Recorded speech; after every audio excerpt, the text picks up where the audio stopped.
with a demand within 48 hours to provide a response on what I did within the last week or face termination. Politics looks different now. It sounds different now. It appears occasionally insanely maverick, particularly the emails sent out by Elon Musk to federal employees demanding that they state 5 worthwhile things they've done that week. Do you think that if you fund an organisation through your taxes, that the people that you employ ought be accountable? Many of you would say yes to that question. What fascinates me more is just the tone and timbre of these conversations.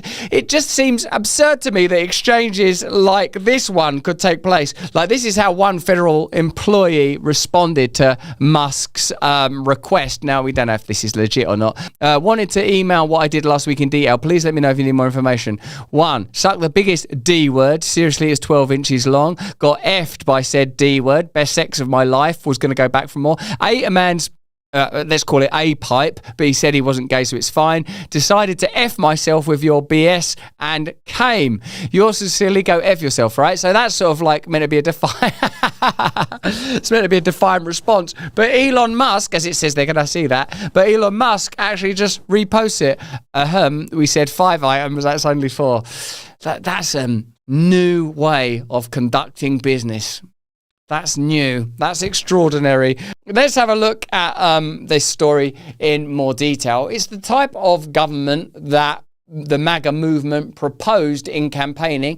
It's the type of government that was given a mandate by the electorate in the recent election, and now it's unfolding. Let me know what you think about this. Is this the kind of conversation you want taking place? And do you consider Elon Musk to be a kind of brilliant ingenue in the world of politics, or do you consider him to be an unelected tyrant? That's certainly what some people are alleging. Let's get into it. First, just tell us about this email and what it was like receiving it and what you all have talked about after getting it. Sure. I got this email Saturday afternoon, about 3 p.m., and I felt absolutely infuriated getting this email with a demand within 48 hours to provide a response on what I did within the last week or face termination. This is clearly an attempt from Elon Musk to harass and bully and intimidate the federal workforce, which is part of his broader plan to gut the federal workforce and privatize public sector services to ensure that corporations like his own can get more profit. And that makes me really angry, and my coworkers as well. Let's have a look at Trump's Deputy Chief of Staff, Stephen Miller, responding to the claim that Musk shouldn't even be in a position to make these radical reappraisals of American bureaucratic life. It is true that many of the people in this room for 4 years failed to cover the fact that Joe Biden was mentally incompetent and was not running the country. It is also true that many people in this room who have used this talking point that Elon is not elected fail to understand how government works. So I'm glad for the opportunity for a brief civics lesson. A president is elected by the whole American people. He's the only official in the entire government that is elected by the entire nation, right? Judges are appointed, members of Congress are elected at the district or state level, just one man. And the Constitution, Article 2, has a clause known as the vesting clause, and it says the executive power shall be vested in a president, singular. The whole will of democracy is imbued into the elected president. That president then appoints staff to then impose that democratic will onto the government. The threat to democracy, indeed the existential threat to democracy, is the unelected bureaucracy of lifetime tenured civil servants who believe they answer to no one, who believe they can do whatever they want without consequence, who believe they can set their own agenda no matter what Americans vote for. So Americans vote for radical FBI reform, and FBI agents say they don't want to change. Or Americans vote for radical reform on our energy policies, but EPA bureaucrats say they don't want to change. Or Americans vote to end DEI, racist DEI policies, and lawyers of the Department of Justice say they don't want to change. What President Trump is doing is he is removing federal bureaucrats who are defying democracy by failing to implement his lawful orders, which are the will of the whole American people. It's a different style of communication, and it's difficult to deny that the way that Trump and Musk and Trump's elected and appointed officials are governing is in alignment with the way that they campaigned. America wanted change. America does not trust its institutions, its three-letter agencies, or its government, or its media, for that matter. So it's difficult on that basis to condemn the actions or even the humorous approach of Elon Musk when it comes to Doge's activities and enactment of that, the political will that we just referred to.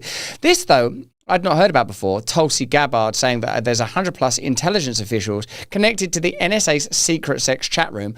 I don't know that the NSA should have a secret sex chat room. I think that should be shut down on day one. I mean, that seems like bureaucratic overreach. How are we going to fund our secret sex chat rooms? You're not meant to have secret sex chat rooms. Let's have a look at this story and the immediate revocation of their security clearance, which seems to be the very minimum punishment you should get if you're running a secret sex chat room. I mean, shouldn't you be concentrating on your work? Well, Jesse, what we're going to do has already been done. There are over 100 people from across the intelligence community that contributed to and participated in this what is really just an egregious violation of trust, what to speak of like basic rules and standards around professionalism. I put out a directive today that they all will be terminated and their security clearances will be revoked.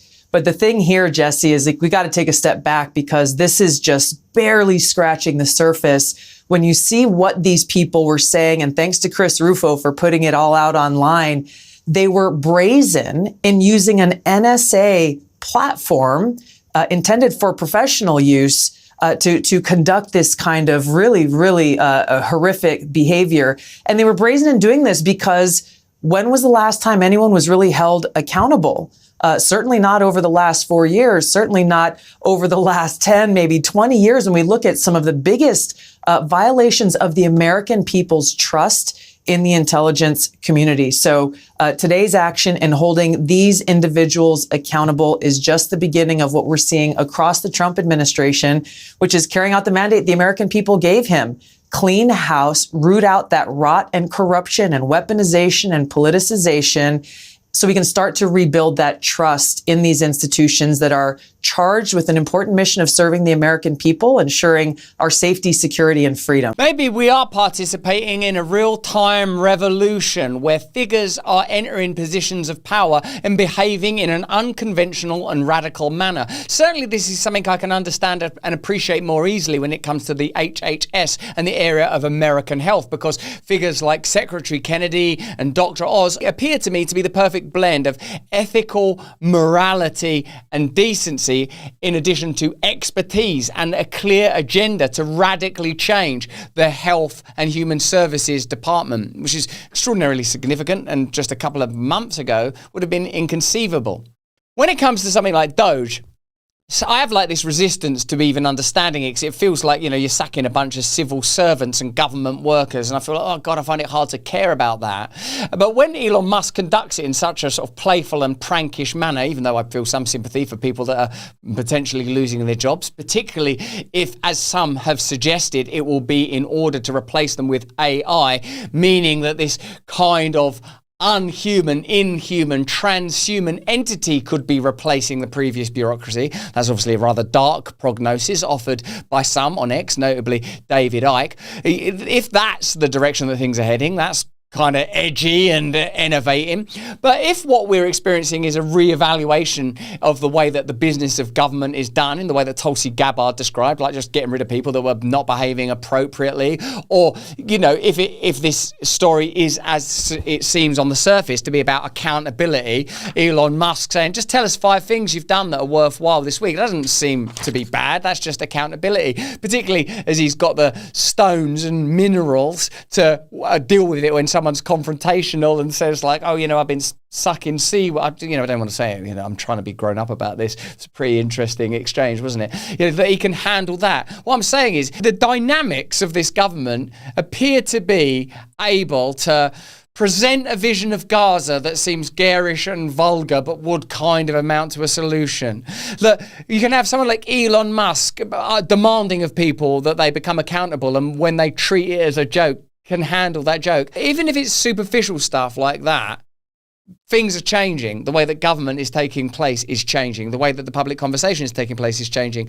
And when it comes to something like the HHS, I feel that what you might be getting are more earthed and easy to appreciate ethical and moral standpoints on something as significant as American health. Doge, though, seems to be a pretty exciting way of reducing government expenditure, and certainly there is enough profane jokes in it to keep it lively. But that's just what I think. Let me know what you think in the comments and the chat. Some coffee is sad. Some coffee is so bad it probably votes Democrat. Some coffee is so bad it probably likes Kamala Harris's poems. You can smell it. But 1775 coffee, bold, powerful. It's got more energy than RFK doing push-ups with a whale carcass on his back. Dark roast, hits like a scandal they tried to bury but couldn't. Medium roast, smoother than life before inflation made eggs a luxury. And the Vitality Mushroom Blend fuels your mind like you've just realised everything on the news is a distraction. This is the coffee of revolutionaries, free thinkers, and people who refuse to settle for weak coffee or weak leaders. Small farms, small batches, roasted fresh in Miami. Because your coffee should be fresher than the excuses that were coming out of DC. Whole bean, ground, pods, whatever fuels your rebellion, they got it. Go to 1775coffee.com, use the code BRAND, you get 15% off, and start your morning with a coffee that stands for something and won't fall for anything. Oh, and every dollar spent enters you to win a Cybertruck and 30 grand in cash next week. Well, this is a surprise, isn't it? You could get come on, drink this. They wouldn't matter what it tasted of, would it? So get some 1775 down here, support the brand, and get Rumble Premium too. Hey, thanks for watching. If you want to see more uncensored content where free speech can flourish, join our live stream. Click the link right here to watch the next video if you want to, or become a member of a growing movement. Download the Rumble app and you'll be informed every time we make a new piece of content. Stay free.